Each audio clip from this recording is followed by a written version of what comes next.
Բարի առավոտ հարգելի հետևորդներ, եթերում է IBC լուրերի առավոտվա թողարկումն է, ես Սվետլանա Պետրոսյանն եմ։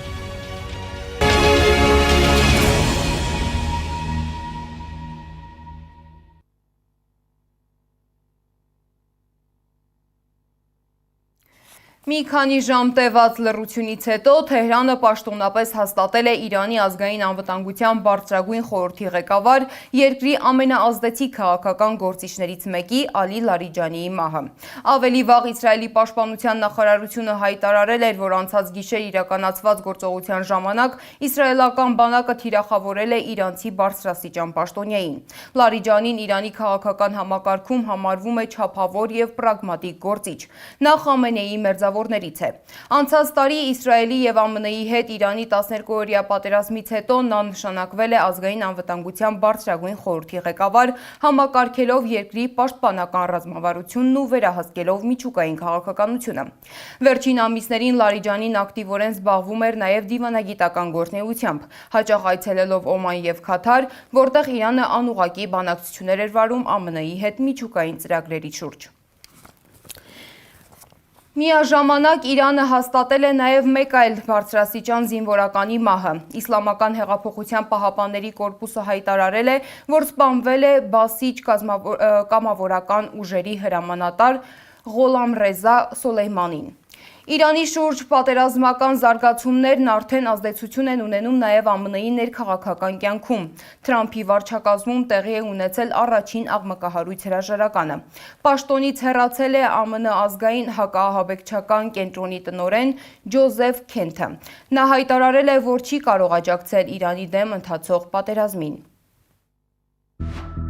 Երկար մտորումներից հետո որոշել եմ այսօրվանից հրաժարվել հակաահաբեկչական կենտրոնի տնօրենի պաշտոնից։ Իրանը սպառնալիք չէր ներկայացնում եւ ակնհայտ է, որ մենք այդ պատերազմը սկսել ենք Իսրայելի եւ նրա լոբբիի ճնշման ներքո։ ԱՄՆ նախագահ Դոնալդ Թրամփը սակայն կոշտ արձագանքել է այս հայտարարությանը, ասելով, որ Քենթը շատ թույլ էր անվտանգության հարցերում եւ լավ է, որ հրաժարական է տվել։ Քենթը նախկինում ծառայել է ԱՄՆ հատուկ նշանակության զորքերում եւ մասնակցել 11 մարտական գործողությունների, իսկ ավելի ուշ աշխատել է նաեւ կենտրոնական հետախուզական վարչությունում։ Իրանի շուրջ ստեղծված վիճակը Սպիտակ տանը ԱՄՆ առաջնորդը քննարկել է Իռլանդիայի վարչապետի հետ։ Զրույցի ընթացքում Թրամփը նշել է, որ Միացյալ Նահանգները դեռ պատրաստ չէ ամբողջությամբ հեռանալ տարածաշրջանից, սակայն նման տարբերակներ քննարկվում է։ Թրամփը նաև հայտարարել է, որ ԱՄՆ-ն կարող է մոտ ժամանակում քայլեր ձեռնարկել նաև Կուբայի նկատմամբ, նշելով, որ այդ երկիրը գտնվում է ծանր վիճակում։ Թրամփը այլ հայտարարություններ էլ է արել։ Լսենք։ Մենք կարող ենք մեկ ժամում ոչնչացնել Իրանի էլեկտրաէներգիայի կայանները։ Այս պահին Իրանում ոչինչ չեն կարող անել, քանի որ ամեն ինչ շարքից դուրս է եկել։ Նրանք ոչ ռադար ունեն, ոչ հակաօդային համակարգեր, ոչինչ չունեն։ Նրանց ռազմական կարողությունը սպառված է, բայց Հորմուզի նեղուցը ականապատել կարող են, ինչը նման է ահաբեկչության։ Եթե մենք հենց հիմա դադարեցնենք ռազմական գործողությունը, 10 տարի կպահանջվի դրանք վերականգնվելու համար։ Բայց մենք դա առայժմ չենք անի, գուցե անենք մոտ ապագայում։ Մենք մշտապես օգնում ենք այլ երկրների, բայց նրանք մեզ չեն օգնում։ Դրա մասին անշուշտ մենք պետք է մտածենք։ Միացյալ Նահանգների նախկին նախագահը Բայդենը Ուկրաինային 350-ից 400 միլիարդ դոլարի սարքավորումներ եւ տեխնիկա էր փոխանցել։ Այժմ պետք է ճշտել ուր են եւ որտեղ են ուղղվել այդ միջոցները։ Մերձավոր արևելքի երկրներն իհարկե նաեւ Իսրայելը լուրջ աջակցություն են ցուցաբերել մեզ, իսկ ՆԱՏՕ-ն հիմարաբար սխալներ է թույլ տալիս։ Դաշինքը պետք է օգներ մեզ։ Կուբան այժմ շատ վատ վիճակում է։ Այնտեղ բանակցում են Միացյալ Նահանգների պետքարտուղար Մարկո Ռուբիոյի հետ եւ մենք շատ շուտով մի բան կանենք Կուբայի հետ։ Մեզ մեծ օգնություն պետք չէ եւ իրականում մեզ ոչ մի օգնություն էլ պետք չէ։ Մակրոնը շատ շուտով թողնելու է պաշտոնը։ Միևնույն ժամանակ փորձագետները փորձում են հասկանալ Իրանի շուրջ զարգացող իրադարձությունները, արդյոք կրկնում են այն սցենարները, որ աշխարհը արդեն տեսել է Մերձավոր Արևելքում։ Իրաքում, Լիբիայում եւ Սիրիայում պատերազմները սկսվեցին ներքին անկայունությունից, սակայն ավարտվեցին արտաքին ռազմական միջամտությամբ։ Ինչով է Իրանի պատերազմը տարբերվում նախորդներից եւ ինչ զարգացումներ են կանխատեսում փորձագետները, Անի Աբաղյանի ռեպորտաժում։ Իրաք, Լիբիա, Սիրիա։ Իսրայելը Միացյալ Նահանգների հետ քայլ առ քայլ մոտեցավ Իրանին։ 3 երկիր, 3 պատերազմ գրեթե նույն սցենարով։ 2003 թվական Իրաք, Միացյալ Նահանգների ներխուժում։ 2011 թվական Լիբիա, քաղաքացիական պատերազմ Մուամմար Քադաֆիի դեմ։ Նույն թվականին Սիրիա, խաղաղ ցույցերից երկարատև ավերիչ պատերազմ։ Սկզբում ներքին դժգոհությամբ կոտրվում է երկրի կայունությունը, հետո արտաքին միջամտությամբ այն վերածվում է քաոսի։ Իրաքում Սադամ Հուսեյնը ձերբակալվեց եւ դատապարտվեց մահապատժի։ Լիբիայում սպանվեց Քադաֆին։ Սիրիայում Բաշար ալ-Ասադը լքեց երկիրը քաղաքական ապաստան խնդրելով Մոսկվայից։ Իրանում տրամաբանական շարունակությունն է, նշում է Արաբագետը։ Պես ընդհանուր process-ը ինքը տանում է Մերձավոր Արևելքում աշխարհակաղակական եւ անվտանգային քարտեզի փոփոխության, որի արդյունքում մենք տարածաշրջանում ունենալու ենք նոր տարածաշրջանային գերտերություն եւ գուցե գերտերություններ եւ այստեղ հատկապես ընդգծվելու է Իսրայելի դերակատարումը։ Սակայն Իսրայելը հստակ հասկանում է, Իրանը էապես տարբերվում է այդ 3 երկրներից։ Տարածքով, բնակչությամբ, աշխարհագրական դիրքով եւ ռազմական ներուժով այն շատ ավելի ուժեղ պետություն է։ Ուժերի հավասարակշռությունը պահպանելու համար Իսրայելը իր գլխավոր դաշնակից է դարձրել Միացյալ Նահանգներին։ Իրանագետ Աշոտ Բադալյանի խոսքով Իրանի հարցում կան մի շարք կարևոր գործոններ, որոնք հնարավոր չէ անտեսել։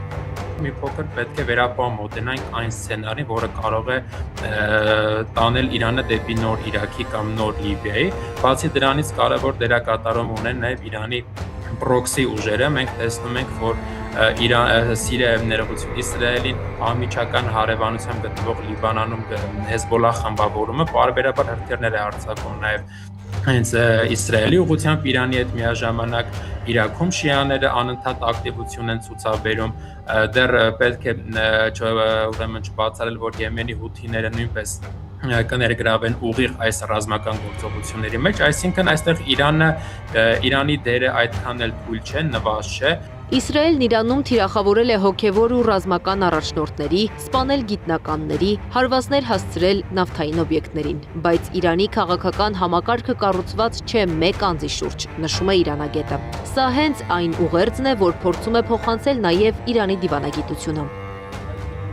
Իրանի իսլամական հոգևոր առաջնորդի նահատակության վիշտը շատ մեծ է, բայց Իրանի երկիրը պահպանելու ձգտումն ավելի մեծ է։ Իրական ձգտումները մարդու մահով չեն ավարտվում։ Դա չհասկացան սիոնիստական եւ Թրամփի ռեժիմները։ Այս բոլոր տարբերությունները հաշվի առնելով փետրվարի 28-ին սկսված պատերազմը ինչպես կարող է ավարտվել։ Արաբագետ Արմեն Պետրոսյանի կարծիքով ռազմական գործողությունները դժվար թե տեղափոխվեն ցամաք։ Այդ դեպքում նրա գնահատմամբ պատերազմը կարող է վերածվել երկարատև ճահճի Միացյալ Նահանգների եւ Իսրայելի համար։ Իրենք հնարավորությունների սահմաններում շարունակել են Իրանի ռազմական եւ մարդկային ներուժը հնարավորինս չեզոքացնել, որից հետո հնարավոր է որոշակի դադար եւ process-ները անել դեպի Իրանի ներսում ներքին ուրեմն զարգացում կամ խաղադրույք կատարել ներքին զարգացումների վրա։ Իրանագետ Աշոտ Բադալյանն էլ չի բացառում, որ օրինակ Միացյալ Նահանգները կարող է հայտարարել, որ իր առջև դրված ռազմական նպատակներն արդեն իրականացվել են եւ դուրս գա պատերազմից, իսկ Իսրայելը ինտենսիվությունը նվազեցնելով կարող է շարունակել հարվածները։ Իսրայելը որևէ շրջան շարունակի հարվածները եւ այդ հարվածները այսպես բարբերաբար շարունակվեն, ոչ մեծ ինտենսիվությամբ, ինչպես այսօր ենք տեսնում, եւ գործողությունները գնան այս ընթացքով եւ այս ճանապարհով, որովհետեւ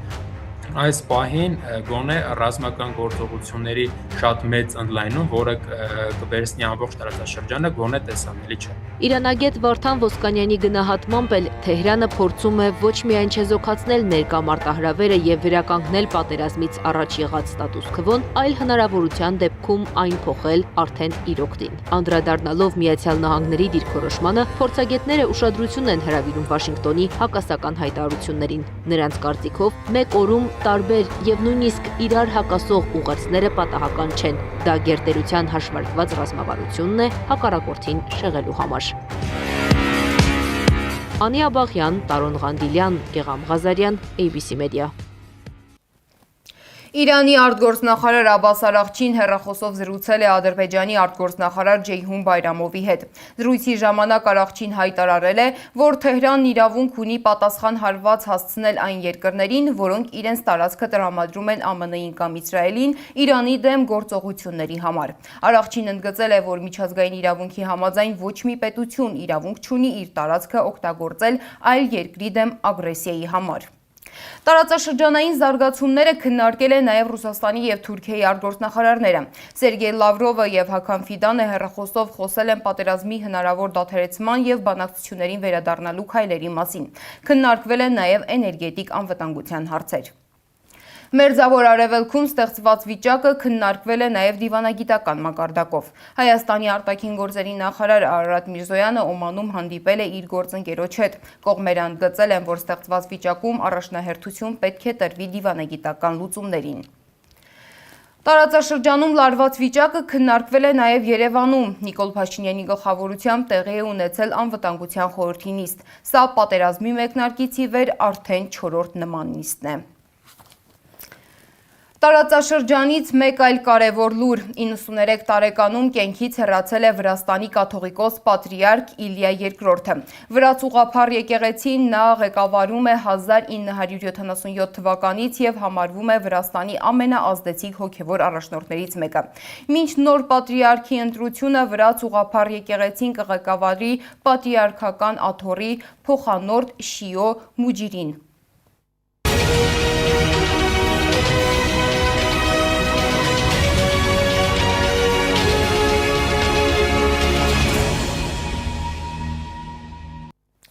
Մկրտիչ եպիսկոպոս Պռոշյանը ազատվել է տնային կալանքից, դատարանը նրան արգելել է այցելել Արագածոտնի թեմի առաջնորդարան և շփվել գործով վկաների հետ։ Երեկ կայացել է նաև Էջմիածնի նախկին քաղաքապետ Դիանա Գասպարյանի ու ընտանիքի անդամների գործով դատական նիստը։ Դիանա Գասպարյանը հերքել է իրեն առաջադրված կոռուպցիոն մեղադրանքները։ Այս միակ անկյունակարը, որի վրա կառուցվում է մեղադրանքը, փլուզվում է այն պարզ պատճառով, որ աճուրդի կայացման ժամանակ ես Արամայիս Միրզոյանի հետ ամուսնական հարաբերությունների մեջ չեմ գտնվել։ Մենք ամուսնացել ենք աճուրդից 8 ամիս անց եւ մեղադրողի տրամաբանությամբ, եթե ես գնայ մի ընտանիք, որին իմ քաղաքապետության տարիներին 3 հատ հող էի օտարել, ուրեմն 3 դրվագով պետք է մեղադրանք առաջադրվեր, որովհետեւ աճուրդի անցկացման պահին ես ոչ Արամայիս Միրզոյանի, ոչ Աշոտ Միրզոյանի հետ ընտանեկան հարաբերություններում չեմ գտնվել։ Շահին Շահինյանին ճանաչել եմ, որովհետև տարբեր գործերով եկել է քաղաքապետարան, որովհետև հարևան համայնքում քաղաքացիական պայմանագիր խմբակցության ավականու անդամ է։ Եվ այդպես ես նորից եմ ցանկանում նշել, որ մեր ամուսնությունը, փաստացի ամուսնությունը տեղի ունեցել աճուրդից 8 ամիս անց։ Ես այստեղ նաև ցանկանում եմ շեշտադրում անել, դա կարևոր է փողերի լվացման այդ դրվագի իմաստով, որ Հայաստանի Հանրապետությունում ընտանիք համարվում է քաղաքացիական կաթության ակտերի գրանցման մատյանին գրանցված ընտանիքը, իսկ ես Արամայիս Միրզոյանի հետ գտնվում եմ փաստացի ամուսնական հարաբերությունների մեջ։ Այսինքն այդ փողերի լվացման մեջ, որ ասում է այդ գույքը դարձել իմը, դարձրել է իրենը Համայնքապետյանը Գասպարյան, որովհետև այս գույքը իմը չէ եւ օրենսդրության տեսանկյունից իմը չէր կարող լինել, ինչ էլ որ լինի, որովհետև ես օրենքով սահմանված կարգով ամուսնացած չեմ Արամայիս Միրզոյանի հետ եւ այդ գույքի նկատմամբ որևէ իրավունք ստեյության չունեմ։ Փաստաբան Արամ Վարդևանյանը հայտարարել է, որ դատարանը մեկ ամսով երկարաձգել է Սամվել Կարապետյանի տնային կալանքը։ Փաստաբանի խոսքով որոշումը բողոքարկվելու է։ Դատական ակտը որևէ կերպ չի բխում իրավունքից եւ օրենքից, ուշած սեղմ ժամկետներում բողոքարկվելու է։ Դատական նիստի ընթացքում նույնիսկ հղում տալով գործադիր իշխանության ղեկավարի հրապարակավ խոսքին, խնդրեցի, որ դատարանը ուղիղ արձանագրի տեսաուղերձի հրապարակման կամ Facebook-յան ուղիղ եթերի թույլատրելիությունը։ Դատարանի դիրքորոշումից հետևում է, որ բոլոր այն պաշտոնատար անձինք, որոնք պնդում էին, որ Սամվել Կարապետյանի համար տեսաուղերձներ հրապարակելու սահմանափակում չկա, ուղիղ ստում էին։ Իհարկե այս վարքագիծը նորություն չէ։ Ցավով եմ արձանագրում այս ամենը։ Դատական ակն ակնհայտ ոչ իրավաչափ դատական ակտով արձանագրվել է, որ այդ հարցով թույլտվություն տրամադրող մարմինը քննիչն է։ Դրա մասին խոսում ենք դեռևս 2026 թվականի փետրվարի 12-ից եւ հենց վաղը կրկին կդիմեմ քննիչին։ Միաժամանակ նման մեղմ ասած անհարիր եւ տգեղ մանիպուլյացիաները մեկ նպատակ ունեին՝ քաղաքական հետապնդման ինտենսիվացման, ուրիշ ոչինչ։ Ժամեր առաջ իրավապահները նոր Հաճենի բնակարանի ձերբակալել եւ Դիլիջանի քննչական բաժին են տեղափոխել Արցախցի զոհված զինծառայողի քրոջը, հայտնել է փաստաբան Ռոման Երիցյանը։ Կնոջը բերման են ենթարկել իր բնակարանից 5 երեխաների աչքի առաջ։ Արցախցի զոհված զինծառայողի քրոջը 5 երեխաների, որից 3-ը մանկահասակ երեխաներ, նրանց այդ երեխաների ներկայությամբ քիչ առաջ նոր Հաճնի իր բնակավայրից մի քանի ոստիկաններ ձերբակալել եւ տեղափոխել են Դիլիջանի քննչական բաժին զուտ այն բանի համար, որ նա Facebook-յան հարթակում Նիկոլ Փաշինյանի հասցեին բռնության կոչ է արել մեկնաբանություններում։ Ինչ որ եթերի տակ մեկնաբանություններում Նիկոլ Փաշինյանի հասցեին բռնության կոչ է կատարել։ Կրկնում եմ, զոհված զինծառայողի քրոջը Արցախի տարհանված անուն ազգանունը հիմա չեմ նշի, անձին ձերբակալել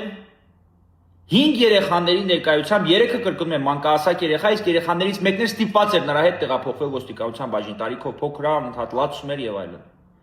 Ձերբակալել եւ տեղափոխել են քննչական բաժին։